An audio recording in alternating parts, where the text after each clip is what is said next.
আসসালামু আলাইকুম রহমতুল্লাহি আবরকাতুহু। প্রিয় বন্ধুরা, মিলাদুন নবী সাল্লাল্লাহু আলাইহি ওয়াসাল্লাম পাঠ করলে, পালন করলে, জুসনে জুলুস পড়লে, ঈদে মিলাদুন নবী পালন করলে কি সোয়াব বা কি ফজিলত, আপনার কি উপকার হতে পারে, এই প্রসঙ্গে ভিডিও বন্ধুরা সম্পূর্ণ ভিডিওটা দেখুন। এবং আমাদের রাসূল করিম সাল্লাল্লাহু আলাইহি সাল্লামের 4 খলিফা আবু বকর সিদ্দিক, ফারুকে আজম, উমরে ফারুক এবং উসমান গনি জিন্নুরাইন, শেরে খুদা আলী, তারা কি মিলাদুন নবী পালন করেছেন কিনা, ঈদে মিলাদুন নবী পালন করেছেন কিনা এবং কিভাবে পালন করেছেন, এই প্রসঙ্গে বন্ধুরা সম্পূর্ণ ভিডিওটা দেখুন। ইনশাল্লাহ হাদিস এবং কোরআন থেকে সম্পূর্ণ বলার চেষ্টা করব। এর আগে বলতে চাই, আমার চ্যানেল সাইফুল দোয়া মিডিয়া এই পর্যন্ত যারা সাবস্ক্রাইব করেছেন সকলকে অসংখ্য অসংখ্য ধন্যবাদ। প্রিয় বন্ধুরা, মক্কা শরীফের অন্যতম প্রখ্যাত মুহাদ্দিস যিনি আল্লামা শিহাবুদ্দিন আহমদ ইবনে হাজার আল হাইতামি আশ-শাফি রহমাতুল্লাহ আলাই, ওনার একটি কিতাব আছে। কিতাবের নাম আন-নিয়ামুল কুবরা আলাল আলম। কিতাবের মধ্যে নিম্নে হাদিসটি বর্ণনা করা হয়েছে।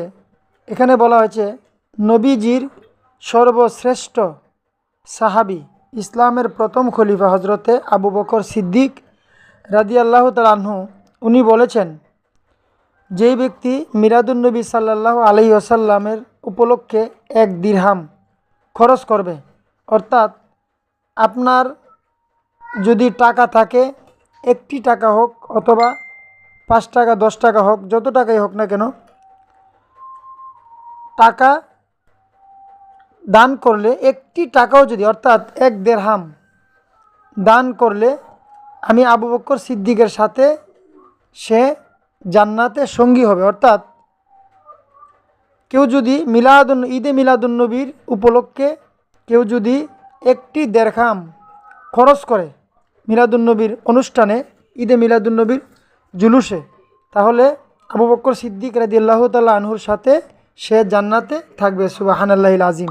প্রিয় বন্ধুরা, 2 নম্বরে দ্বিতীয় খলিফা উমরে ফারুক রাদিয়াল্লাহু তাআলা আনহু, উনি বলেছেন, যে ব্যক্তি মিলাদুন নবী সাল্লাল্লাহু আলাইহি সাল্লামের কে সম্মান করলো, যিনি জুসনে জুলুসকে সম্মান করলো, ঈদে মিলাদুন নবীকে সম্মান করলো, সে অবশ্যই ইসলামকে জীবিত করেছেন। সুবহানাল্লাহিল আজিম।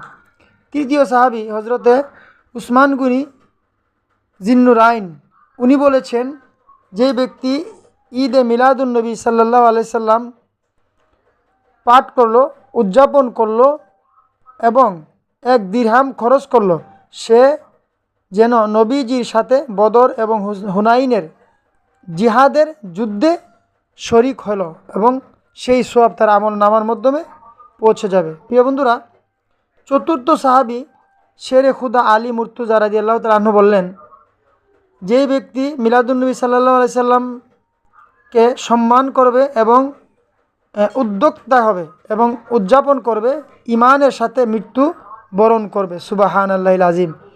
সম্পূর্ণ এই কিতাবের মাধ্যমে দিয়েছেন ইনশাআল্লাহ।